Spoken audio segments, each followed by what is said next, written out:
If you're going on a cruise for the first time, you should know that there are 13 things that might surprise or even shock rookie cruisers. In fact, even experienced cruisers may have forgotten or take these things for granted, but they will be noticed by first-timers. Hi there, I'm Ilana from the website lifewellcruise.com. Welcome back to my channel. Now, I recently saw something posted by somebody who had just gone on a cruise and it was their first time, and they were absolutely shocked by something that they had no idea and weren't expecting. And then it occurred to me there are a lot of things that people who cruise often know, but maybe we've forgotten or we just aren't sharing. And in many cases, these are not super obvious and not really talked about much either on social media or by the cruise lines. Now, before I get started, I did want to mention that if you like this video, if you find it helpful, informative, or enjoyable in any way, then please do give this video a big thumbs up. I really do appreciate it. And please subscribe to the channel if you haven't done so already. Let's get started. Number one, cruise ships are disorientating. Now, I'm not just talking about the mega cruise ships or the super huge cruise ships, but all cruise ships are a little bit challenging to navigate. And not only is it pretty common to see first-time cruisers having a hard time making their way around on the cruise ship, but even seasoned cruisers, it happens to the best of us.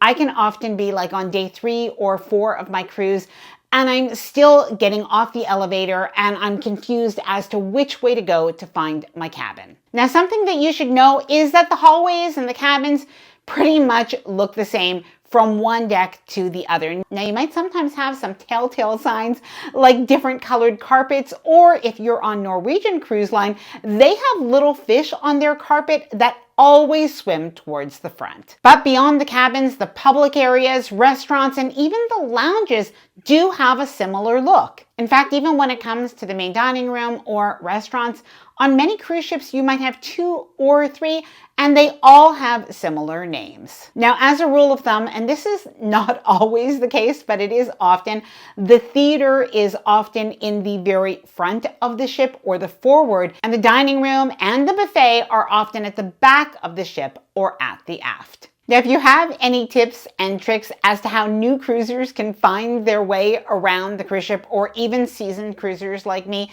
please do leave that tip down in the comments below the video. Number 2, there are drink taxes in certain cruise ports of call. Now, this will not be on every itinerary, and it won't even be on all cruise lines, but something that you should know is even if you have a drink package, there are some cruise lines that when you're in some cruise ports of call, that they are going to add that small tax onto your drink order. Now, it's not going to be a super large amount. It usually is more or less $1. But if this happens, don't get mad at the bartender or waiter. It really isn't their fault. So you basically have 2 choices. Either plan ahead and don't drink during those few hours that you're in that cruise port of call, or just accept that this is probably going to add up to another few dollars, maybe $10 to $20 on your overall bill at the end of the cruise. Cruise ship cabin beds are not like hotel beds. Now, this was the thread that I saw recently on Facebook. Somebody was so mad, and she said, how is it possible that the cruise line could put 4 adults all in a cabin where we had 2 bunk beds? How did they think we were going to sleep in there? Well, the reality is that many cruise ship cabins, if they accommodate more than 2 people, you're going to have either 2 bunk beds on top, or you may have a single sofa bed. Now, while some cruise ship cabins are more spacious, like suites, the majority of cabins, from inside cabins to ocean view cabins to balcony cabins to even junior suites, are still going to have that configuration, and they're not going to have 2 double or queen size beds the way you might find in a hotel. Now, speaking of cruise ship cabins, let's talk about cruise ship cabin bathrooms, and in particular, the toilets. Now, not even to mention the fact that the showers are on the small side, but besides that, there is a certain sound that the toilet makes. And I think if you've been cruising a while, you probably have forgotten that this is a little bit unusual. And this doesn't sound like a toilet at home. It sounds more similar to the toilet on an airplane. Now, it's not as bad as the toilet on the airplane,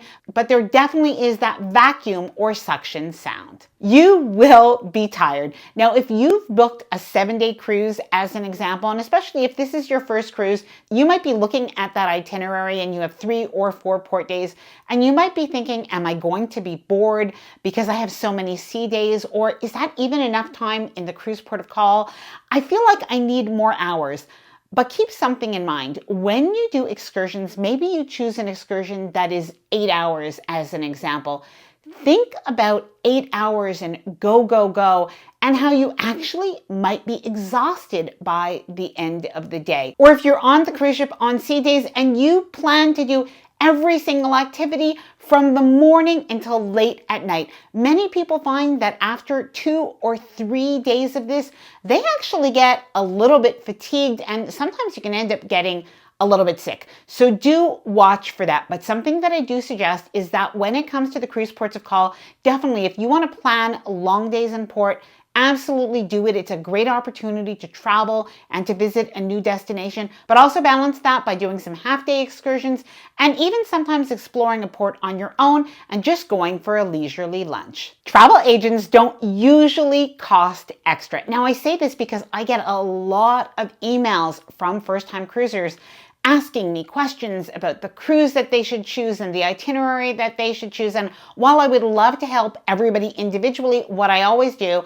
is I actually refer them to our travel partner, MEI Travel. And by the way, just to let you know, I'm not a travel agent, but I do book my own cruises with MEI Travel. Now, people often assume that if they book direct with the cruise line, that they'll get a better deal or a cheaper price, but that's actually not the case. In fact, not only will travel agents have the same price as the cruise line, but in the case of MEI Travel, they also have exclusive promotions that are not available to the general public. However, beyond price, there's the benefit of the advice and the guidance that you get. This can be in choosing the right cruise ship or itinerary, or even avoiding a cruise that might be a mistake. Now, there are a couple of ways that you can use the services of MEI Travel. You can shop and book on their website, and MEI Travel Advisor will reach out after to finalize any details, or request a quote. Simply provide your contact information and any details about your ideal cruise, like a start date, number of nights, or preferred cruise line, and an MEI Travel Advisor will provide information and support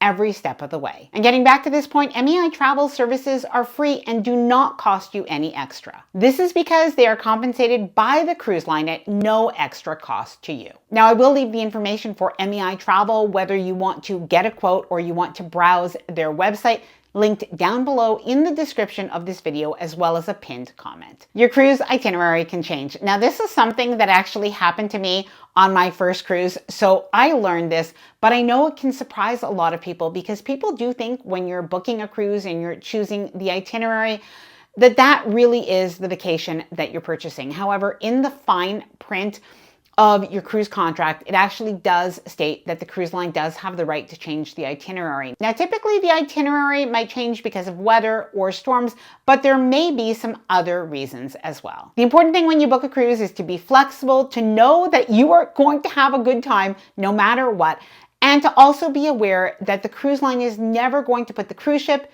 its crew, or its passengers in harm's way. You might have post-cruise wobbly legs, or even what some people call land sickness. Now, this is something that people just don't talk about very often, and I think it's because it happens to first-time cruisers, and it doesn't tend to happen once you've cruised 3 or 4 times or more. Now, what this is, and not everybody's going to have this, by the way, is you kind of get sea legs, if you will. You get used to being on the cruise ship. And once you're on the cruise ship for 5, 6, 7 days, you get home and you might feel like the road or the sidewalk is, lifting up and down under you. You might feel like your bed is swaying once you're at home. Almost like a little bit of a light vertigo feeling. Now, again, this doesn't happen to everybody, but there is a name for it, which is called mal de débarquement, which is basically like a getting off the cruise ship sickness. Now, for most people, this is going to be mild and it's going to go away after a couple of days. But there are some people that do say that they suffer just a little bit more. Now, of course, I'm not a physician, so this is not medical advice, but I can tell you what some people say they do is they continue to take a seasickness medication, like an over-the-counter medication, like a Dramamine or a Bonine, and other people will wear an acupressure band. But if the symptoms are really bothersome to you, don't hesitate to consult a doctor. Now, if this has ever happened to you, please let me know down in the comments below and share any tips or tricks that you have. There are a lot of free dining options, I think, on every single cruise ship. Now, this is something I think that cruise lines don't share that much, especially in the pre-cruise planning stage. And part of that is because, of course, they would love you to get the specialty dining package and to think about all of the ways that you can upgrade your food on the cruise, as well as other experiences. Now, I'm not saying that those specialty restaurants are not good or that you shouldn't treat yourself, but just know there's a lot on a cruise ship that is available. So something I suggest is to research your specific ship and to first look at what's included, take advantage of that. And if you do want something a little bit extra as a bit of a special experience, then add that once you know what is included. Now, at the risk of being controversial, fights do not happen as often as it might seem on TikTok. Now, I think most of you know that if you're watching TikTok, you are going to see a lot on there. And, on social media in general. And of course, there's so much good, so many good tips. But one thing that we do see, of course, is, well, some of the things that are not as positive about traveling and cruising. And one of those things is fights. But something that I can tell you is I've been on 15 cruises over the last 18 months, and not once on any of the cruise lines have I seen any fights. Now, it's not to say that they don't sometimes happen. Clearly they do. There is a video of these, and it's not to say that the cruise line should not take it seriously and should not have consequences for these people. Absolutely unacceptable. But something to remember is these days, everybody's got a phone. So what in the past probably happened anyway. In fact, on our second cruise, we witnessed a fight between two men that were getting into our shuttle at the end of the cruise, going back to the hotel where we had parked our car. We decided after that we would never park our car at a hotel again and, take the shuttle back because it was a bit of a bad experience. But this happened, even 20 years ago. But of course, anyway, this is something just to say most people are actually pretty nice and friendly. Luggage delivery is not a speedy process. Now, I have quite a lot of videos all about embarkation day. As a matter of fact, I'll leave one right after this just so you know more about the boarding process if that is something that is new to you. But one thing that you should know is make sure that you bring a carry-on bag for the first day of your cruise, because it is going to take hours before your luggage is delivered. It's just not like a hotel where you're going to get your luggage, either you're going to bring it up yourself or maybe you're going to have somebody who's going to bring it up for you within, 15 minutes or so.